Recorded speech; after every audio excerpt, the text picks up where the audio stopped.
Once upon a time in a village at the foot of a mountain lived a big, bad wolf. The wolf was so big and bad that whenever he went out into the forest, all the animals would run away from him. The wolf, being the arrogant and mean-spirited guy that he was, thought to himself, "Hey, I am gonna go over there and see if I can bully this dog around a little bit."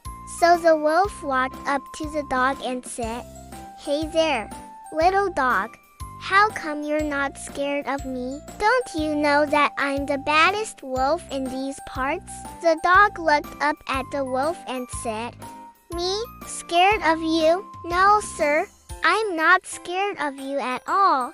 The wolf couldn't believe his ears. He had been trying to scare every animal he came across for years, and not one of them had ever stood up to him like this dog was doing. This made the wolf even angrier, so he decided to try and scare the dog by pretending to be even scarier than he already was. The wolf took a deep breath and let out a big, toothy grin. "Well, if you're not scared of me, then you should be scared of my big, bad teeth." Ha ha! The dog still wasn't scared. In fact, he just looked kind of disgusted. "Oh man, you're so gross. You need to brush your teeth.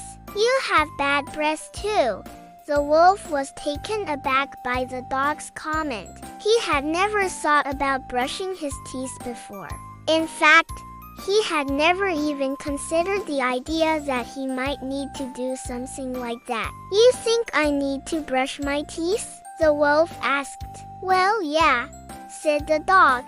"You do if you want to get rid of that nasty breath of yours."